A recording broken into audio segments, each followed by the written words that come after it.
Hi hello வணக்கம். இது உங்கள் சிவி ஜோன். எல்லாரும் எப்படி இருக்கீங்க? இன்னைக்கு பார்த்தீங்கன்னா சூப்பரான 9th week day 4 night old chess தான் பார்க்க போகிறோம். அதுக்கு முன்னாடி பார்க்குற எல்லாருமே நம்மளோட சேனலுக்கு புதுசு அப்படின்னா மறக்காம நம்மளோட சேனலை சப்ஸ்கிரைப் பண்ணிட்டு பாருங்கள். நிறைய விதமான அப்டேட்ஸ் உங்களுக்காக காத்துட்ருக்கு. காலையிலேருந்து கொடுத்துக்கிட்டே இருக்க சுட நியூஸ். ஸோ இப்போ வாங்க அந்த வீடியோக்குள்ளே போகலாம். அதுக்கு முன்னாடி பார்த்தீங்கன்னா இன்னையோட நாள் எப்படி இருந்துச்சுன்றதை மறக்காமல் கமெண்ட்ஸ் பண்ணுங்கள். என்னையை கேட்டி நான் சுருக்கமாக சொன்னேன்னா நேற்று ராக்கடு, இன்றைக்கி நம்ம எல்லாம் ஷாக்குடு. அப்படி தான் இருந்துச்சு. அநியாயம் பண்ணுறாங்கங்க. ஒருத்திக்கிட்டே போயிட்டு பேட்சை வந்துட்டு பிச்சை எடுக்கிற மாதிரி இருக்குது. ஐயா கொடுத்துருக்கேன், அந்த பேட்சை கொடுத்துருக்கேன், எங்களுக்கு பேட்ச் இருந்தால் தாங்க நாமினேஷன் ஃப்ரீ பாஸ் வரும்னு சொல்லிட்டு அநியாயம் பண்ணுறாங்க. இணையாது இதில் வந்து 7 பேட்சா யாருக்கு? விஷாலுக்கு. கொஞ்சம் ஓவராக அலையாண்ட இருந்துச்சு. அதை பற்றி சொல்லுங்களேன் நீங்கள் தயவு செஞ்சு. ரெண்டாவது பார்த்தீங்கன்னா பிக் பாஸ் வந்து ஒரு தக் லைஃப் மாதிரி ஒரு விஷயம் பண்ணார். வேற மாதிரி இருந்துச்சு. என்னென்னா இந்த வாட்டி யார் ஒஸ்ட் பர்ஃபார்மன்ஸ், அதாவது அவங்களுக்குள்ளேயே டெவில் யார் வந்து கேவலமாக பண்ணாங்க அப்படின்ற மாதிரி கேட்கும்போது எல்லோரும் நான் தான் ரொம்ப நல்லவங்க, நான் தான் எல்லாருமே சொல்லிட்டு இருக்கும்போது ரயான் வந்து உண்மை ஒத்துக்கிறேன், நான் தான். ஏன்னா நான் ஏஞ்சல் கூட ஓவராக பேசிட்டு இருந்தேன். நீங்கள் என்ன சொன்னீங்க? ஓவராக பேசுனீங்க. முன்னாடி சொல்லுங்கள் ஓவராக பேசு, மறக்க சொல்லுங்கள் ஓவராக பேசுறீங்க, இதுதான் பண்ணாதீங்கன்னு சொல்கிறாங்க. அதை கேட்டுக்கங்க. நம்ம சொல்லி முடிக்கிறதுக்குள்ள அவரை தூக்கி ஜெயிலில் போடும்போது இருக்கிறவங்களாம் சும்மா இல்லாமல் ஒரு பாட்டை பாடாங்க. என்ன பாட்டுனா, வஞ்சத்தில் இந்த ஏடா சேராத இடம் தேடி, அந்த ஒரு பாட்டு இருக்குல்ல, சூப்பர் பாட்டு. அந்த பாட்டை இவங்க பாடும்போது பிக் பாஸ் அங்கேருந்து கமெண்ட் கொடுக்குறாரு, லூப் அப்படின்னு என்ன அர்த்தம்? சேராத இடம் தேடி வஞ்சத்தில் வீழ்ந்தாயடா செஞ்சோட்டு கடன் தீர்க்க. யார்? கோவா கேங்கு போனால் உன் கேமே போச்சு, நல்லா செம்ம கானில் இருக்க, ஒழுங்காக விளையாடுற வழியை பாரு அப்படின்ற மாதிரி பிக் பாஸ் வந்துட்டு வெறித்தனமாக பண்ண மாதிரி இருந்துச்சு. ஸோ அதை பற்றி என்ன நினைக்கிறீங்கன்றத சொல்லுங்கள். மூணாவது பார்த்தீங்கன்னா இன்றைக்கி ஒரு ஆஸ்கார் அவார்டு கொடுக்குற மாதிரி ஒரு நடிப்பு கொடுத்தாங்க பாருங்க. அட்டா பார்த்துட்டு அப்படி பூரிப்பாகி போச்சுங்க. சொன்னாங்க ஒரு நடிப்பு. ஆனால் என்ன ஒன்று, ரஞ்சித் தான் வந்து ஃபீல் பண்ண அப்படியே அந்த நடிப்புக்கு வந்து உண்மை நினச்சிக்கிட்டு அவர் ஃபீல் பண்ணிட்டார். அது கொஞ்சம் வருத்தமாக இருந்துச்சு. இதை கொஞ்சம் வேறு மாதிரி சொல்லியிருந்தாங்கன்னா இன்னும் நல்லா இருந்திருக்கும். ஏன்னா நான் ப்ரொமோவில் பார்க்கும்போது இன்றைக்கி ரஞ்சித்தை வந்து முகத்திரை கிழிச்சிட்டாங்க அப்படின்னு நினச்சா, இந்த அம்மா வந்துட்டு தேவையில்லாததுக்கு ஒன்றுமே இல்லை, சௌந்தர்யாவே கேவலமாக திட்ட ஆரம்பிச்சாங்க. ஃப்ரேம் பண்ணாதப்போ அப்படின்ட்டாங்க. ஸோ அதை பற்றி என்ன நினைக்கிறீங்கன்றத சொல்லுங்கள். இப்போ வாங்க அந்த அனாலிசிஸ் வீடியோக்குள்ளே போகலாம். ஸோ ஃபர்ஸ்ட் பிளேஸில் யாருக்கு அப்படின்னா நான் சொல்லணுமா? சரி சொல்லிடுறேன். ஃபர்ஸ்ட் பிளேஸில் நம்மளுடைய முத்துக்குமார் தான் இருக்கார். இவரால் ஓட்ஸ் வாங்கியிருக்காரு அப்படி பற்றி நான் 1,55,219 ஓட்ஸ் வாங்கியிருக்காங்க. ஓட்டிங் பர்சன்டேஜ் பார்த்தீங்கன்னா 26.89. என்ன இது ஓட்டு என்ன மக்களை எப்படி போட்டு கிளிக்கிறீங்க அப்படின்னு கேட்டால் அவங்க உள்ளே வந்துட்டு முத்துக்குமார் எத்தனை பேர் வந்து கிழிச்சாங்க, அதனால தான் நாங்கள் பண்ணுறோம் அப்படின்ற மாதிரி சொல்கிறாங்க. செம்ம மாதம் இருக்குது. அதுவும் பார்த்தீங்கன்னா இந்த வருஷம் எனக்கு தெரிஞ்ச இந்த வாரம் வேறு மாதிரி போகும். கண்டிப்பாக இந்த வாரம் முடியறதுக்கும் 2 லட்சத்தை ஈஸியாக கடந்துருவார்ன்ற மாதிரி தான் தோணுது. இது வரைக்கும் யாரும் 1.25 லட்சம் 1,10,000 தொட்ட மாதிரியே இல்லை. ஆனால் இவர் வந்து இப்பயே வந்துட்டு இந்த நாள் இன்னும் முடியல, அதுக்குள்ளேயே வந்து 1.5 லட்சத்தை கிராஸ் பண்ணி போயிட்டுருக்காங்க. வேறு மாதிரி வருத்தமான சம்பவமாக இருக்குது. இன்றைக்கெலாம் டென்ஷன் ஆகிட்டு இருக்குது. என்னடா விளாட்றீங்க? ஒரு நேர்மை வேணாம். சும்மா போயிட ஒரு தலைகாணி தூக்கி போட்டிருக்காரு விஜய் விஷால், அதை எடுக்க போயிருக்காரு. பின்னாடி யாரோ கூப்பிட்டுருக்காங்க, கிண்டல் பண்ணியிருக்காங்க. இவர் சும்மா கையெடுத்து கும்பிட்டுருக்காரு. ப்ரோவோக் ஆகிட்டா கூடுன்னு சொல்லிட்டு வாங்கிட்டாங்க. இவர் டென்ஷன் ஆகிட்டார். இந்த இன்னைக்கு நாள் ஃபுல்லாக எவன் பித்தலாட்டம் பண்ணலையே அவனுக்கு நான் கொடுக்குறேன்டான்னு சொல்லிட்டு அவரோட பேட்சை அவராக எடுத்துகிட்டு போய் ரஞ்சித்துக்கு கொடுத்துரு, நீ நல்லாரியா போயா அப்படின்ட்டு. இதில் வேறு ஒரு சில பேர் கேட்கணும், இன்றைக்கி இவ்வளோ டென்ஷன் ஆகிறாரு, நேற்று ஏன் வந்து கேட்கல அப்படின்ற மாதிரி சொல்கிறாங்க. நேற்று ஏன் அவன் கேட்கணும்? அவன் தான் சொல்லிட்டாரு, யார் நேற்று என்னென்ன தப்பு பண்ணீங்களோ அதுக்கு உண்டான விளைவுகள் நீங்கள் தான் அனுபவிக்க போகிறீங்க அப்படின்ட்டு. இதுக்கு மேலே என்ன வேணும்? ஆனாலும் ஒரு சில பேர் முத்துக்கு போனால் குறை சொல்லிட்டு தான் இருப்பாங்க, அவர் என்ன பண்ணுறாருன்னு. ஆமாம், குறை சொல்கிறவங்களோட உங்களுடைய ஆட்களை போய் பாருங்கள், எல்லாம் மிச்சம் சாப்பிட்டுட்டு இருக்காங்க. ரைட். ஸோ செகண்ட் பிளேஸ் பார்த்தீங்கன்னா சௌந்தர்யா இருக்காங்க. இவங்க எவ்வளோ ஓட்ஸ் வாங்கியிருக்காங்க அப்படின்னு பார்த்தீங்கன்னா 86,354 ஓட்ஸ் வாங்கியிருக்காங்க. ஓட்டிங் பர்சன்டேஜ் பார்த்தீங்கன்னா 14.96. நேற்று பார்த்தீங்கன்னா சௌந்தர்யா சூப்பராக ஒரு நடிப்பு நடித்தாங்க, நல்லா இருந்துச்சு. அதாவது எனக்கு டெவில் மாதிரி வராதுங்க.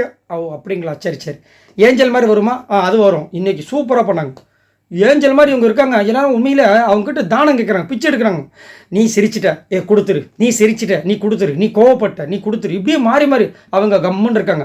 அதுக்கப்புறம் ஒரு கட்டத்துக்கு அப்புறமா எங்கள் பேட்ச் அவங்களே பிடிங்கிற போகிறாங்க, எடுத்து கையில் வச்சாங்க. அவ்வளோதான், நீ ப்ரோவோக் ஆகிட்ட, அந்த பேட்சை கொடுன்றாங்க. செம்ம டென்ஷன் ஆகிட்டாங்க. அதுக்கப்புறமா கொடுக்க மாட்டேன்னு இருக்கும்போது மேலே வந்துட்டு பக்கெட்டு கவுத்தாங்க பாருங்க. அங்கே வந்துட்டு நம்ம ஜெஃப்ரி அந்த பேட்சை காமிச்சதுக்கு ஒரு பாட்டு போட்டாங்க, அந்த தீமை தான் வெல்லும். அது உடனே இதுக்கு தான் சொல்லிட்டு வாங்கிட்டு பிடின்னு போயிட்டாங்க. செம்ம டென்ஷன் ஆகிட்டாங்க. விஷாலை போட்டு வெளுக்குறாங்க. என்ன நினச்சி இதெல்லாம் ஒரு அசிங்கமான உங்களுக்கு, இப்படி பேட்ச் வாங்க என்னத்தான் பண்ண போகிறீங்கன்னு போட்டு. அதே மாதிரி ஜாக்லின் கிட்ட ஒரு விஷயத்த சொன்னாங்க, சூப்பராக இருந்துச்சு. இவங்க வந்து வாலண்டராக வந்து புதுசாக ஒரு கதையை கிரியேட் பண்ணாங்க. இந்த மாதிரி தேவையில்லாமல் ஃப்ரேம் பண்ணாது, எனக்கு பிடிக்கலன்ட்டாங்க. வேறு மாதிரி இருந்துச்சு. இதே மாதிரி சௌந்தர்யா விளையாண்டாங்க, நல்லா இருக்கும். ஆனால் திடீர்னு அவங்களுக்கு கொஞ்சம் பிடிச்சிக்குது, என்ன பண்ணுறது. சரி, மூணாவது பிளேஸ் யார் இருக்கா அப்படி பார்த்தீங்கன்னா ஜாக்லின் இருக்காங்க. இவங்க எவ்வளோ ஓட்ஸ் வாங்கியிருக்காங்க அப்படி பார்த்தீங்கன்னா 56,619 ஓட்ஸ் வாங்கியிருக்காங்க. ஓட்டிங் பர்சன்டேஜ் பார்த்தீங்கன்னா 9.81. இவங்களுக்கும் மேலே இருக்கிற சௌந்தர்யாக்கும் பார்த்தீங்கன்னா கிட்டத்தட்ட 30,000 ஓட்டு டிஃபரன்ஸில் இருக்குது. ஏன் சௌந்தர்யாவால் வாங்குற ஓட்டை வந்துட்டு இவங்களால் வாங்க முடியல அப்படி கேட்டிங்கன்னா இவங்களோட கேம் தான். இன்றைக்கெல்லாம் பார்த்தீங்கன்னா நம்ம ரஞ்சித் வந்து ஒன்றுமே கேட்கல, பக்கத்தில் உட்காந்து நாமினேஷன் ஃப்ரீ பாஸ் யாருக்கோ கிடைக்க போகுது, அதை நீ இவனுக்கு கொடுக்கலாம்ல, அந்த பேட்சை கொடுக்கலாம், இவ்வளோ தான். இதைத்தான் மாற்றி மாற்றி மாற்றி மாற்றி மாற்றி மாற்றி கேட்டுட்ருக்கு. இதில் அவங்களுக்கு என்னமோ டென்ஷன் ஆகிட்டு பொசுக்குன்னு விழாவில் ஒரு சொல்லிக்கிட்டான் அப்படின்ற மாதிரி அந்த இவர் சொல்லுவார் பாருங்க வடிவில், அந்த மாதிரி டென்ஷன் ஆகிட்டு போனாங்க, எடுத்து கிழிச்சு போட்டாங்க, எடுத்துக்கோ அப்படின்ட்டு போனாங்க. இப்போ யார் அந்த பேட்ச் எடுக்க போகிறது? ஜெஃப்ரி. அப்போ நீங்கள் யார்கிட்ட கோவப்படணும்? ஜெஃப்ரி கிட்ட கோவப்படணும், ரஞ்சித் சார்கிட்ட கோவப்படுறாங்க. போனாங்க, அப்பா அம்மா நினச்சேன் சார், குத்துது சார். என்னம்மா நான் குத்தவே இல்லை, உங்களோட வார்த்தை குத்துது சார். அப்படி என்ன வார்த்தை சொன்னாங்க? எல்லாருமே கேட்குறாங்க, என்ன வார்த்தை சொல்லு, கேட்டுடலாம், என்ன வார்த்தை சொல்லணும். குத்துது சார், குத்துற வார்த்தை என்னன்னு சொல்லுங்கள். அது வந்துட்டு அதை சொல்லு ஆமாம் சொல்லு. அது வந்துட்டு அவர் வந்து என்கிட்ட கெஞ்சினார். இதே கெஞ்சினாரா? கெஞ்சினதுக்கு நீங்கள் ஏமா டென்ஷன் ஆறீங்க? ஆமாம், ஒரு அப்பா அம்மா இருக்கிற எங்களை வந்து கெஞ்சினா கோவம் வருமா வராதா? அப்படி நான் ஷாக் ஆகிட்டேன். அதுக்கு அவங்க அதுக்கப்புறமா இன்னொன்று சொல்கிறாங்க, அதுதான் செம்ம அல்டிமேட் டைலாக். என்ன தெரியுங்களா? எனக்கு இந்த கேமை விட நம்ம ஃப்ரெண்ட்ஷிப் தானே முக்கியம், இந்த பேட்ச் என்னடா பேட்ச், நீங்கள் தானே முக்கியம் அப்படின்னாங்க. ஆனால் இதுக்கு அது ஆன்சர் கிடையாது அப்படின்னு நம்ம இருந்துச்சு. ஒன்றும் சொல்கிறதுக்கு இல்லை. 4வது பிளேஸ் பார்த்தீங்கன்னா ராணுவ இருக்கார். இவர் எவ்வளோ ஓட்ஸ் வாங்கியிருக்காரு அப்படி பார்த்தீங்கன்னா 51,132 ஓட்ஸ் வாங்கியிருக்காப்புல. ஓட்டிங் பர்சன்டேஜ் பார்த்தீங்கன்னா 8.86. அதாவது இன்றைக்கி பார்த்தீங்கன்னா இன்றைக்கி வந்துட்டு அந்த டெவில் தான் வந்துட்டு ஏஞ்சலை ஓட விடணும். ஆனால் இந்த ஏஞ்சல் என்ன பண்ணிச்சு, டெவில் எல்லாத்தையும் ஓட விடுது. ஜெஃப்ரி ஒரு பக்கம் புலம்புறாப்புல, பவித்ராலாம் டென்ஷன் ஆகிறாங்க, அன்ஷிதா ஒரு பக்கம் கதறாங்க, கதவு மூடிட்டாங்க, உள்ளே வந்தனா உன்னை கொண்டுடுவாடா கவனு போடா அப்படின்னு அநியாயம் பண்ணுறாரு. வேற மாதிரி. ஆனால் முதல்ல வந்து அவுட் ஆகிட்டாரு. சரி சும்மா அதுக்கு இருக்கணும்னு சொல்லிட்டு போட்டு கலாய்க்கிறாரு. ஒரு பக்கம் இவங்க நிற்கிறாங்க, ஆனந்தி அந்த சுற்றி இடுப்பில் ஒரு நாடா மாதிரி கட்டி வச்சுருப்பாங்க, அதை கட்டி விட்டு போயிட்டாரு. என்ன அட்டகாசம், ஐயோ. ஆனால் ரஞ்சித்தை ரொம்ப ஃபீல் பண்ணும்போது இவர் தான் போயிட்டு, அண்ணே அவங்க வேறு மாதிரி ஒரு கேம் விளாட்றாங்க, நீங்கள் அதுக்கு வந்து இது பண்ணாதீங்க, நீங்கள் உங்களுக்கு உங்கள் கேமை தனியாக விளாடுங்க, அதான் உங்களுக்கு நல்லா இருக்குன்னு சூப்பராக ஒரு அட்வைஸும் கொடுத்தாப்புல. என்னதான் இவரை வந்து எல்லோரும் மூளையில் சொல்ல, இவருக்கு மூளை இருக்குது. அவங்க மூளையில் உட்காந்துட்டு இவர் மூளையிலன்னு சொல்லிட்டு இருக்காங்க. அவங்களுக்கு முதல்ல இருக்கா இல்லை, அந்த ரூமில் இருக்கிற மூளையை சொல்கிறேன். ஸோ அதை கவனிக்கணும். 5வது பிளேஸ் பார்த்தீங்கன்னா பவித்ரா வந்திருக்காங்க. ஸோ முதல் 7வதுலேருந்து 6வதுலேருந்து இப்போ 5வது பிளேஸ் வந்துட்டாங்க. சூப்பர். இவங்க எவ்வளோ ஓட்ஸ் வாங்கியிருக்காங்க அப்படி பார்த்தீங்கன்னா 36,887 ஓட்ஸ், 36,877 ஓட்ஸ் வாங்கியிருக்காங்க. ஓட்டிங் பர்சன்டேஜ் பார்த்தீங்கன்னா 6.39. ஸோ பவித்ராவோட கேம் வந்துட்டு இன்றைக்கி வந்துட்டு கொஞ்சம் மொக்கையாக தான் இருந்துச்சு. நேற்று நல்லா இருந்தது மீன்ஸ் அவங்க ரொம்ப வருத்தப்பட்டது கொஞ்சம் கஷ்டமாக இருந்துச்சு. அதேமாதிரி பாதி ஜெனுவினிட்டே தெரியுது, பாதி வந்துட்டு கொஞ்சம் அரகண்ட்டு, கொஞ்சம் சூனியக்காரி அந்த மாதிரி தான் தெரியுது இன்னுமே. ஆனால் இன்றைக்கி பட்சத்தில் இவங்களுக்கு வக்கால் தவங்கிறதுக்கு ஒரு படையே வந்துட்டாங்க. ஆர்ஜே ஆனந்தி, அப்புறம் ரஞ்சித் சார் எல்லாருமே வந்துட்டு தர்ஷகா போட்டு பொழக்கிறாங்க. இந்த பொண்ணு பார்க்கறதுக்கு உனக்கு பாவமாக இல்லை? இந்த பொண்ணுக்கிட்ட பேசுறதுக்கு உனக்கு வேறு வார்த்தை இல்லை? நேற்று இந்த பொண்ணை போட்டு அப்படி போட்டு அடிக்கிறீங்களே, உனக்கெல்லாம் மனசாட்சி இல்லை? போட்டு வெளுக்குறாங்க. தர்ஷிகா அப்படியே பார்த்துட்டே இருக்காங்க. தர்ஷிகா மண்டையிலே போட்டாங்க ஃபேக் ஃபேஸ் ஏதோ ஒன்று போட்டாங்க. இந்த மாதிரி ஃபேக்கப் பண்ணவனுக்குலாம் ஒன்று அறிவில்லை அப்படி இப்படி போட்டு தாக்குறாங்க. இவங்கள பார்க்குறான், பவித்ரா தான் பேச போகிறாங்கன்னு இவங்க முறைச்சிட்டே இருக்காங்க. நல்லா முறைன்ற மாதிரி இருக்காங்க. ஏமா ஏதாவது பேசுமானா அவ்வளோதான். ஆனால் ஒன்றே ஒரு பேசுனாங்க, ராணுவ பண்ணதை பார்த்து டென்ஷன் ஆடி, போகலாம் அந்த பக்கம், உன்னை பார்த்தா டென்ஷன் ஆகுறா அப்படின்ற மாதிரி கத்திட்டு இருந்தாங்க. மற்றபடி எதுவும் பெருசாக பண்ணல. 6வது பிளேஸ் பார்த்தீங்கன்னா மஞ்சரி வந்திருக்காங்க. இவங்க எவ்வளோ ஓட்ஸ் வாங்கியிருக்காங்க அப்படி பார்த்தீங்கன்னா 36,434 ஓட்ஸ் வாங்கியிருக்காங்க. ஓட்டிங் பர்சன்டேஜ் பார்த்தீங்கன்னா 6.31. ஸோ நேற்று 5வது பிளேஸில் இருந்தாங்க, இப்போ 6வது பிளேஸ்க்கு வந்திருக்காங்க. ஸோ மஞ்சரி இன்றைக்கி பார்த்தீங்கன்னா அவங்களுடைய கேம் ஓரளவுக்கு நல்லா சூப்பராக கொடுத்தாங்க. ரொம்ப ஏஞ்சல் மாதிரி வந்து இருக்கணும்னு. ஆனால் நிறைய இடங்களில் கொஞ்சம் கோவப்பட்டாங்க. ஆனால் என்ன ஒரு விஷயம்னா, இன்றைக்கி ஏஞ்சல், அதாவது ஏஞ்சலாக இருந்து டெவில்ஸாக மாறினவங்களாம் வந்துட்டு ரொம்ப ஒஸ்ட்டாக பிஹேவ் பண்ணுறாங்க. அதாவது அவங்க உடையவே இல்லை, அதுங்களும் வந்துட்டு நீங்கள் உடஞ்சிட்டிங்கன்னு பிடுங்கிறது. அவங்க கொடுக்கல அப்படின்னா, நேற்றுலாம் அவ்வளோ அட்டுழி எவ்வளோ பேர் பண்ணாங்க, அவங்க வாங்கவே இல்லை. ஒரே ஒரு வாட்டி சாச்சனை வந்து அதுவும் சொல்லி அதுக்கப்புறமா தான் வாங்கிட்டே போனாங்க. இவங்க அப்படியே கைகளெல்லாம் பிடிச்சிக்கிறாங்க, பிடிச்சிட்டு பிடுங்குறாங்க. இதெல்லாம் என்ன இது அராஜகமாக இருக்குது? ஐயோ, டெவில் தெரியும், டெவில் வந்து அராஜகம் பண்ணுவாங்க. ஏன்னா இந்த மாதிரி ஒரு டெவில் நாங்கள் பார்க்கல, ரொம்ப கேவலமாக இருந்துச்சுன்னு சொல்லிட்டு அவங்களும் டென்ஷன் ஆகிட்டு கத்த ஆரம்பிச்சிட்டாங்க. பட் ஒன்றும் பிரயோஜனம் கிடையாது. 7வது பிளேஸ் பற்றி நான் சத்தியா இருக்கார். இவர் எவ்வளோ ஓட்ஸ் வாங்கியிருக்காரு அப்படி பார்த்தீங்கன்னா 31,742 ஓட்ஸ் வாங்கியிருக்காப்புல. ஓட்டிங் பர்சன்டேஜ் பார்த்தீங்கன்னா 5.5. ஸோ சத்யாவோட கேம் இன்றைக்கி பார்த்தீங்கன்னா ஒரு விஷயம் செம்மையாக பண்ணார். என்னென்னா, நம்ம தர்ஷிகா வந்துட்டு அன்ஷிதா மேலே தண்ணி ஊற்றுவாங்களே, அதே மாதிரி இவரும் என்ன பண்ணார், மஞ்சரி மேலே தண்ணி ஊற்றுனார். டக்குன்னு பார்த்தீங்கன்னா அவங்க லேடிஸு, அவங்க ட்ரெஸ்ஸு ஒயிட் கலரு புரிஞ்சுக்கிட்டார். தண்ணி மேலே ஊற்றுது என்ன ஆகுது. ஆப்போசிட்டில் விஷால் இருக்கார், வாயை திறக்கலையே. இவர் உடனே சாரி மேடம் சொல்லிட்டு கொடுக்கணும் ஓனர் போய் துணியை திறந்துட்டு கொடுத்தார். செம்ம ஜென்டில்மேன், அது வந்து மாற்றுக்கத்து கிடையாது. அதே மாதிரி இன்னொரு இடத்துல வந்துட்டு ரஞ்சித் சாரை வந்துட்டு பிராண்ட் பண்ணுறதுக்கு இந்த அம்மா ஜாக்லின் ட்ரை பண்ணும்போது சூப்பராக வந்து சொன்னார்.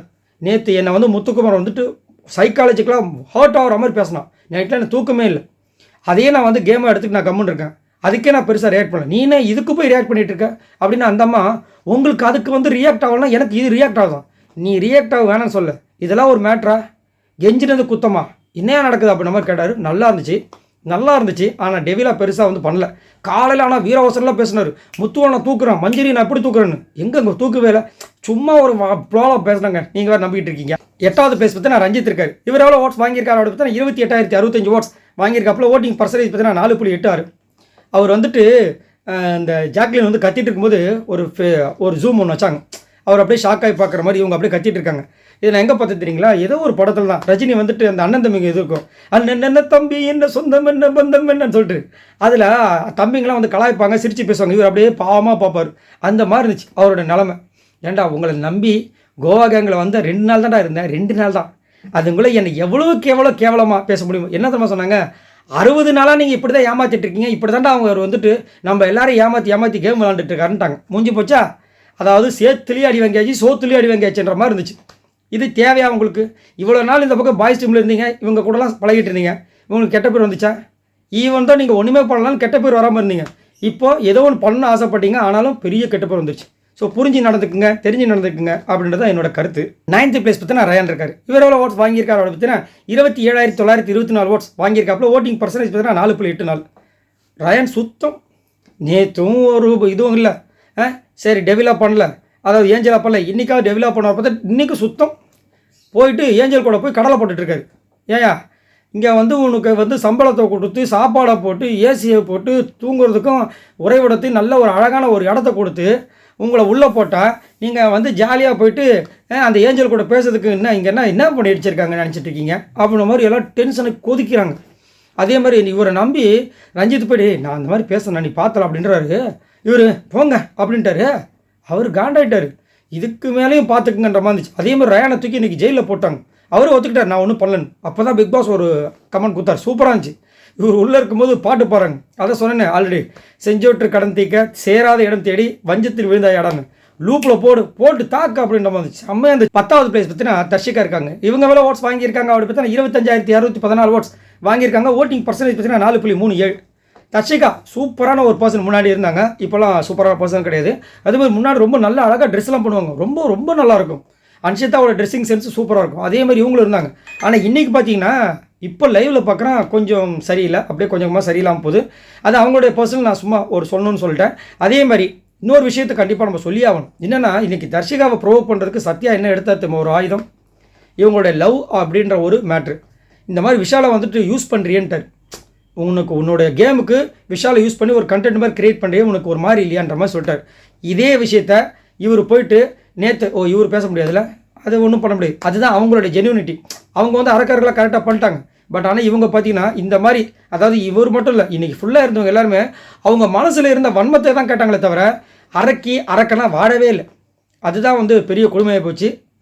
மொத்தத்தில் டாஸ்கே கேவலப்படுத்திட்டாங்க. 11வது பிளேஸ் பற்றி ஆனந்தி இருக்காங்க. இவங்க எவ்வளோ ஓட்ஸ் வாங்கியிருக்காங்க அப்படின்னு பார்த்தீங்கன்னா 23,117 ஓட்ஸ் வாங்கியிருக்காங்க. ஓட்டிங் பர்சன்டேஜ் பார்த்தீங்கன்னா 4%. பக்கா சேஃப் கேம், கொஞ்சம் நெஞ்சம் கிடையாது. ஐயோ செம்ம சேஃப் கேம். யாராவது போயிட்டு சுருதியை ஆரம்பிப்பாங்களா, பின்பாட்டு ஒன்று வருமே, சிங் சக் அதை தான் இன்றைக்கி ஃபுல்லாக பண்ணிட்டு இருந்தாங்க. ஃபுல்லாக இல்லைன்னா இந்த 6 மணி படிச்சுட்டு ஒன்று மட்டும் சவுண்டு வருவேன் அது மாதிரி சவுண்டு. மற்றபடி பெருசாக எதுவுமே இல்லை. எல்லாருமே மற்றவங்களாம் பர்ஃபார்மன்ஸ் பண்ணும்போது இவங்க போயிட்டு ஆமாம் yes is correct, yes she is correct, இதுதான் பண்ணிட்டு இருந்தாங்க. என்ன நடக்குதுன்ற மாதிரி இவங்க எப்பயுமே நாமினேஷன் வந்தாவே கொஞ்சம் அடக்கி வாசிப்பாங்க. அதனால தான் இப்படி. லாஸ்ட்டாக பார்த்தீங்கன்னா சாச்சனா இருக்காங்க. இவங்க எவ்வளோ ஓட்ஸ் வாங்கியிருக்காங்க அப்படி பார்த்தீங்கன்னா 18,630. இவங்க எவ்வளோ ஓட்ஸ் அச்சோ அதையே சொல்கிறேன்னா இவங்களை பார்த்தாவே நம்மளுக்கு கன்ஃபியூஸ் ஆகுதுங்க.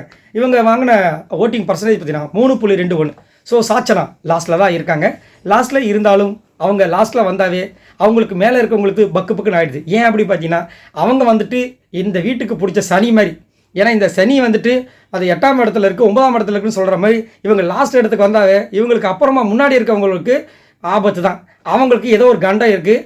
அந்த மாதிரி இப்படி பார்க்கும்போது சாச்சராக போக மாட்டாங்க. அதான் நம்மளுக்கு தெரிஞ்சு போச்சு 3 வாரத்தில். அப்போ மேலே இருக்கிற ஆனந்தி போக போகிறாங்க. ஆனந்தியும் ஒரு 2-3 வாரமாக காப்பாற்றுற மாதிரி தோணுது. அப்போ ஒரு வேளை தர்ச்சிக்கா போயிடுவாங்களோ அப்படின்ற மாதிரி இருக்குது. சரி, நீங்கள் உங்களோட கமெண்ட்ஸை சொல்லுங்கள். அதுக்கு முன்னாடி இவங்க எல்லாரும் மொத்தமாக வாங்கின ஓட்ஸ் எவ்வளோ அப்படி பார்த்தீங்கன்னா 5,77,327 ஓட்ஸ் வாங்கியிருக்காங்க. சூப்பரான ஒரு விஷயம். பார்க்கலாம் இது எப்படி போகுதுன்ட்டு. ஸோ உங்களோட கமெண்ட்ஸை சொல்லுங்கள். இந்த வாரம் எத்தனை எவிக்ஷன் இருக்குன்னு நினைக்கிறீங்க? இந்த வீடியோக்கு மறக்காமல் ஒரு லைக் பண்ணி தட்டி விடுங்க. நீங்கள் தட்டுறீங்க, சப்போர்ட்டும் கொடுக்குறீங்க. மறக்காமல் தொடர்ந்து சப்போர்ட் பண்ணுங்கள். இந்த மாதிரி நிறைய வீடியோஸ் உங்களுக்காக காத்துட்டு இருக்கு. மறக்காமல் நம்ம சேனலை சப்ஸ்கிரைப் பண்ணுங்கள். பாய் நண்பர்களே.